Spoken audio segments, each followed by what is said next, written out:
Howdy hi. When is a nut not a nut? When it's a coconut. Stay tuned and I'll show you how I make my coconut treats for the trail.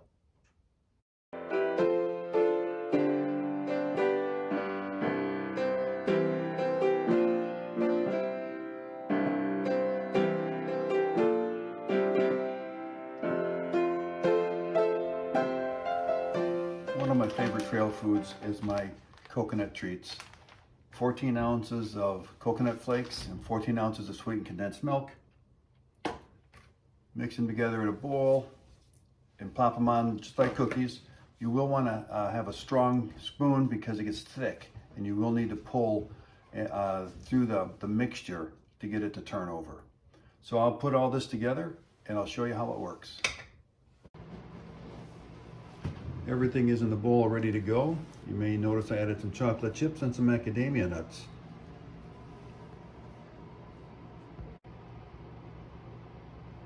I emptied the can of sweetened condensed milk, so you know it's not like milk. It's maybe 3 or 4 times the thickness of syrup, for example. It's very, very thick, and you will need some kind of a spatula to get it all out of the can. And you do want to get all of it out. This is a very thick mixture.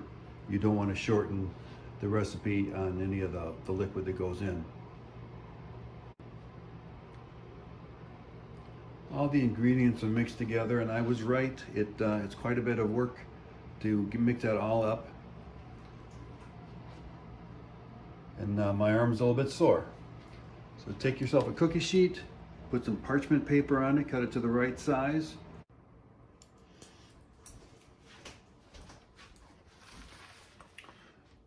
Take baby spoons and make a small little ball of this.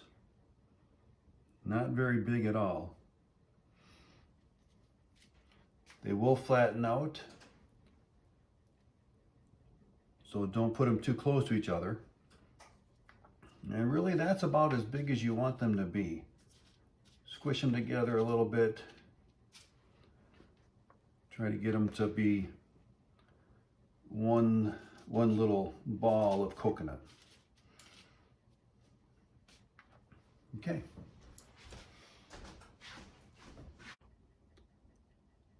Here's the first batch ready to go. That's about the right size.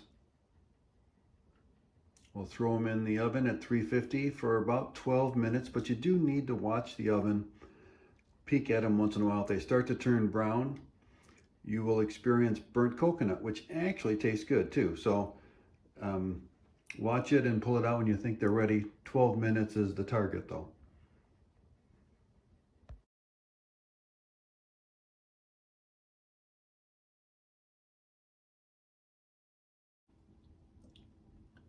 They are starting to cook a little bit. They're not ready yet though. Let's take a peek and see if they're done. Oh yeah, those look good. These are very soft still. They're just right out of the oven. Kind of see how they can be molded. You can push down any parts that are sticking out really far. And you want to do that because these will poke through plastic bags, even the freezer bags. So you want to soften those up if you can. So just push them in. This is the most dangerous time actually. People will know that you're cooking these and they will come and steal them. You need to guard them or they will disappear. I warned you. As soon as they came out of the oven, I turned my back for just an instant and some of them disappeared. I would normally let the coconut treats cool till they get a little more solid, then throw them on the dehydrator and right away get all that moisture out that's remaining. About 130 of them here. What I'm going to do instead is weigh them before dehydrating. So this is after cooking and before dehydrating. So I want to see how much weight we save by the dehydrating process. All right, they're hanging from my scale. I leave the scale here so I can weigh my pack, but you know, it also works for weighing the coconut treats, 0.845 kilos. So now we'll dehydrate them and find out how much we've saved. Those 130 coconut treats fit on 3 trays on my dehydrator, and the dehydrator likes 4 minimum trays when we're dehydrating.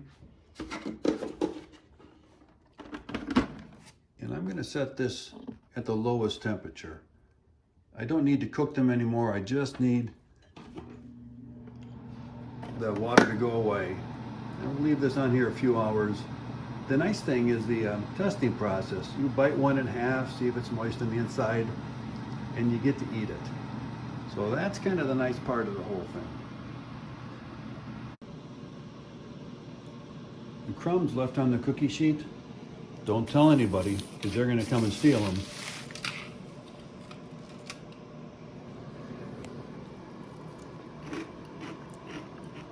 They're just as good as the whole coconut treats. Don't tell anybody. It's our secret. I decided to leave the coconut treats on the dehydrator at a low temperature all night, just to make sure they're fully dry, so we squeeze out every drop of moisture that we can. I'm going to bag them up, and I'll see you near the scale in the basement. Here we are, post dehydration. And there was an extensive testing process, so there may not be 130 coconut treats left, but they do need to be tested. 0.705 kilograms. So I'll do the math and report back.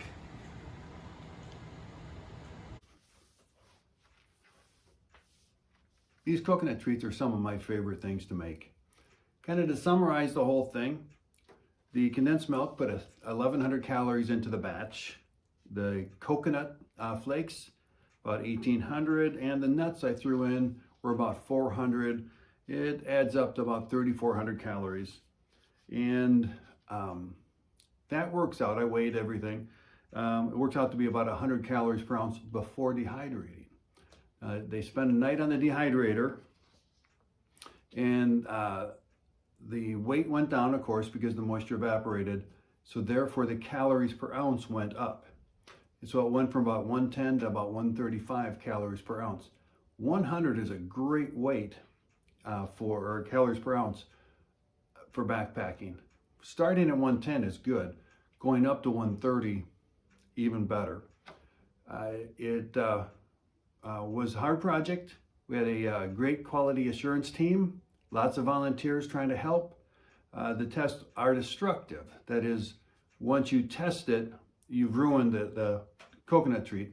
It isn't like we're measuring something to make sure it's the right length. That test is not destructive. So the numbers might be skewed a little bit because the population of coconut treats went down during the testing process.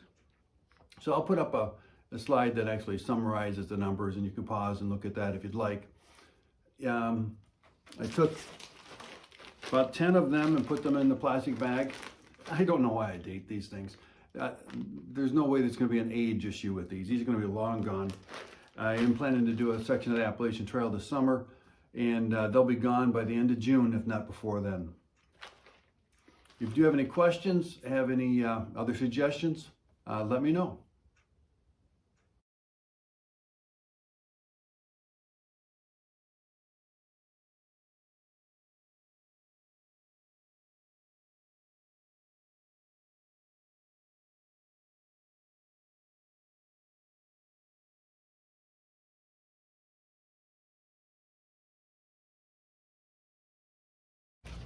Remember, the crumbs are our secret.